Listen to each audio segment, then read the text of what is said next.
Annual Sam's Town 300 NASCAR Nationwide Series race here at Las Vegas Motorspeedway. And joining us here in the Media Center is our race runner-up, certainly one of the greats in this series all-time history, is Mark Martin. He drives the number 18 Interstate Batteries Toyota. Mark, looked like you had a lot of fun out there today. Boy, I did. I'd just like to start by saying what a special treat it was, to be able to join the Joe Gibbs organization, JGR. It's just something that we wanted to do for a long time, and the stars didn't line up until now to do it. And so JD and I have had a little fun with it for sure. And I want to thank Interstate Batteries for backing us. I was very fortunate. It's a real privilege, and I would like to do more of it, but there's no sponsorship for that right now. Got 6 more on the schedule if we could stir something up. It sure was fun to work with Adam and all those guys. Questions for Mark, if you have one, raise your hand. Right here, this gentleman right here. Come on up, Elliott. Mark. Go ahead, sir. Old track, new track, you always seem to run well here. What's your secret? Oh, I get to drive really fast cars. That's what it is. Really fast race cars. Lucky me. Also joining us now is our points leader in the NASCAR Nationwide Series. Certainly coming off a big win last week, and that continued that momentum here today with a strong 3rd place finish is Elliott Sadler. He drives the number 2 One Main Financial Chevrolet. And Elliott, you talked about out there in the pit road interview that you were carrying over this momentum from Phoenix, and it looks like you certainly did that. Yeah, we showed a lot of guts and effort today. We made a little bit of a mistake there at the beginning of the race, and my splitter was hitting the racetrack a ton, so we decided at halfway to come in, raise the hood, put around in the fronts, get my car back off the racetrack. So we all, went all the way to the tail end of the field and drove all the way back to 3rd. So we had a good race car. Just anytime I think you can go through what we went through today and get a 3rd place finish, we're very happy with that. We kept some momentum going from last week, and we'll continue that on to Bristol with us. My team showed a lot of gutsy effort today, and Mark hit it right on the head. You have fast cars, it makes you look good, but it's definitely something special as a race car driver to have that, competitive car under you week in and week out, and we've been able to have that the first 3 races. Okay, we'll open it back up for questions now with Elliott or Mark. Questions, anyone? Ron? Right there. Oh, okay. I'm sorry, I thought you had one, Ron. Nobody? Tom has one. Go ahead, Ron, you do have one. Hi, guys. Hi, Tom Zaleski, the Spectrum of St. George's. Hi, for you, Elliott, when you made the move to change, to make the changes early about at halfway and take the extended pit stop, was that, were you in danger at any time of getting too loose and having the splitter fall apart? No, I told them if we have a restart at the end of the race, the best we're going to finish is 8th, 9th, or 10th, because I couldn't go for 15 or 20 laps. I was hitting the racetrack so hard. I said, if we have a long green flag run, we'll finish 6th or 7th. If we have a restart at the end, we might finish 9th or 10th. But these drivers will tell you, when you hit on the splitter that hard, it just kind of takes the wheel out of your hand. There's nothing you can do. So Luke and Mr. Childress came over and said, guys, just fix it. Your car's fast enough. I think it was only 21 cars on the lead lap at that time with 100 laps to go. So we decided to make that change because we didn't feel like we wanted to run 10th place. We wanted to do better than and try to get the top 5, and it all worked out for us. Any other questions for Mark or Elliott? Take a couple more. Go ahead. For both Mark and Elliott, Tom Jensen, Speed.com. You guys have both raced in the Cup Series a lot. How much fun are these cars to drive relative to the Cup cars, and is it a much more relaxed sensation for you guys? I want to tell you something. My Cup car drives way better than this car. It's like, whoa, I don't know. You saw me, I almost wrecked I don't know how many times today. Man, I can't wait to get back in that Cup car. Woo! I don't know. I didn't think it was so slick yesterday, really, but today it was a handful. So I never was real comfortable out there. That's a good question, because we were actually talking about it at a driver's meeting after we just finished qualifying these things. I told him, I said, I don't ever remember having to push a cup car this hard to qualify this good here. And these cars go through the center of the corner so fast. I mean, we run wide open all the way around for qualifying. I mean, you're just holding on.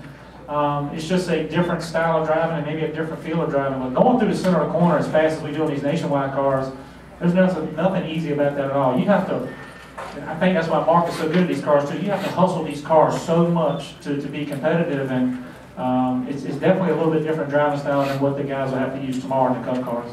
Thank you.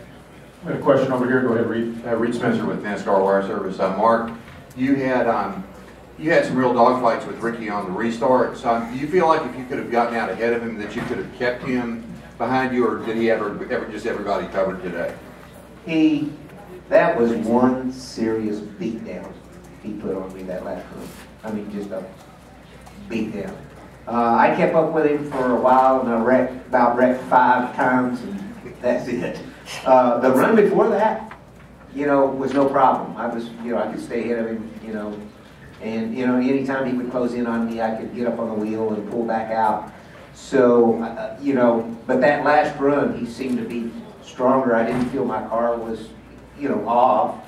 It just, he just had that thing roll, and it's just, like I say, I'm not ashamed to say it wasn't even close. Question right here, Lee. Hey, Spencer, Fox Sports. Elliott, although you ran exceptionally well last season, when have you had this feeling like anytime you're going to get in the car, you have a shot to win? Lee, it's been a long time. I've been through, I had some good times in the first part of my Cup career that I honestly took for granted. When I drove the 38 car, we had fast cars every week, and I think at a younger age, you don't always realize how fortunate you are. Then I went through some bad times where things were not going my way, and I feel like the luckiest cat in the world right now. I feel like when we show up every week, we're going to be very, very fast. I felt like this weekend before we ever unloaded, we were going to be fast, and we were. We're going to haul butt at Bristol. They're taking my favorite car in the whole shop at Bristol next week. We're going to haul butt there. It's neat to have this confidence in this race team, and it's neat this race team has its confidence in me.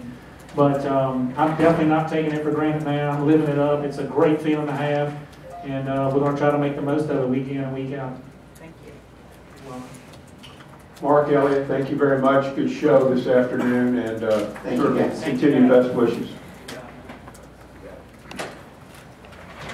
Okay, joining us also up at the podium right now is our top Sunoco race rookie of the year. This is Cole Whit. He drives the number 88 TaxSlayer.com Chevrolet, and for JR Motorsports. And Cole, you were up there running top 3, top 4, 5 most of the afternoon. Talk about this has got to be one of your better runs. You got to be feeling good about this. Yeah, there we go. Yeah, it was really pretty good. It's been a long week for us, and it really has.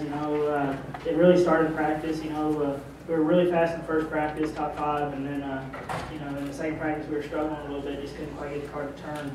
And I actually got in the fence, so obviously didn't help our problems early in the weekend. Thankfully got some great guys on our team who got things going again and kept a lot of faith in me. So, we didn't get to work on any qualifying stuff. So when qualifying come around, we didn't really end up too well. I think we ended up like 22nd or something. I don't know. But passed a lot of cars today and moved forward and lost a few spots on pit road and got them back. So it's just. It was actually a really good day for how our racing went on the racetrack, and it's pretty cool to race with these guys. It's like Elliott and Mark and all them, and you can really learn a lot off those guys. They've been in the series for a while, and obviously these new cars have changed things a little bit, and it's just it's a pleasure to be working with such a great team like Junior Motorsports. We'll open it up for questions now for Cole Whit. Any questions for Cole?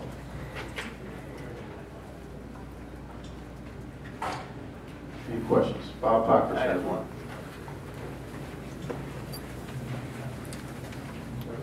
Bob Parker, can you just kind of talk about your last 2 races after kind of what was a pretty kind of spotlight-filled first race? Yeah, it obviously that's what I was saying earlier. Is I really just wish for a weekend with little less drama. Hopefully we can keep the the way we're running. Obviously, Daytona didn't want to start that way with Danica. It was just a racing deal. I messed up.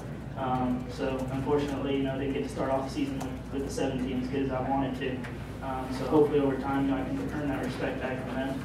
And that obviously put a lot of limelight on us and a lot more than I wanted. And obviously I felt a little bit of the pressure, and we come out pretty decent at Phoenix, and been out here, getting the fence early like that, obviously doesn't help your issues you got going on with kind of reputation. So hopefully, obviously with a clean race like today and run as good as we did in past cars. So hopefully, we just keep pulling those off and earn the respect of all these veterans. Jim Utter has one right here. Let's get Tom first. Got the mic with us. Savannah, then we'll get you. Hi, Cole. Tom Jensen, Speed.com. Congratulations on your run. What's the toughest part of the transition to the Nationwide Series been for you so far? Yeah, these cars are really new to me. That's kind of also something that I like to point out is, Pops has probably more years in this series than I have, obviously been even alive. So, let alone,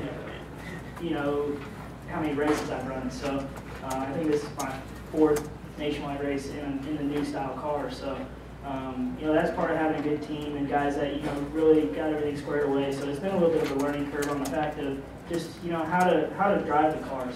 I come out of the sprint car side where dirt racing and everything. You really attack the corner super hard, and these cars are you want to attack the corner, but if you attack it too hard and get in too hard and slide it all, and you got to lift. They kill all their momentum for the exit and down the straightaways. And that was something I really had to pay attention to today and kind of worked on watching other cars around me and racing with these other guys. Is I'd let them go in the corner and getting in and kind of give a little bit of them getting in to get that great run off the corner, and that's where I make my passes, coming off the corner. And so that's been the biggest transition, just realizing how to drive them and exactly where to be on the racetrack is a big key to it too. Obviously you see lines going all over the place today. I've never felt a track, change so much throughout a race, especially, I guess it's the way the sun and rubber and everything throughout the race. But we're running high, low, and 1 minute you're good, next minute you're not. So it's a big learning curve. But the hardest part is just kind of what's actually fast. Thank you. Question right up here for Jim. Raise your hand, Jim. Jim Armstrong, Observer. Taking all that into account, how you just answered, yet 3 races in, you've got good finishes. I think you're still in the top 5 in points. I haven't seen it yet, but I'm pretty sure you are. What were your expectations kind of starting out this year, and how would you assess yourself so far? That's a tough one. I'm pretty hard on myself, and probably a little too hard on myself sometimes. I think I can do a little bit better, which is, I'm going to keep working on it, keep working on myself. I obviously have a lot to learn, and going to learn probably throughout this entire season. Probably can't even learn enough by the end of the season. So, just kind of looking forward to, the way the season's going to progress. I think we've started out pretty good. Obviously our expectations, we want to win races, we want to win a championship. That's, everyone, we wouldn't be at the racetrack if we didn't want to do that. Is it possible? I think it is, but maybe not right now. Maybe as the season goes on, I think we're a good top 10 team right now, but I think we have, a little work to do personally myself, and maybe even some stuff with the team, or however we need to gel a little bit better. So we just need to keep working on things, and I'm gonna stick hard with my guys, and make sure that we got every opportunity to go win some races. He is 5th in points. In fact, the top 5 in points currently in the NASCAR Nationwide Series. Elliott Sadler is 1st. Behind him in 2nd, 15 points behind is Austin Dillon. 17 points behind is Ricky Stenhouse Jr. 19 points behind is Trevor Bain. And 22 points behind is Cole Whit. Any other questions for Cole? Listen, Cole, good job out there this afternoon. Look forward to seeing you here the rest of the season. Thank you. See you at Bristol.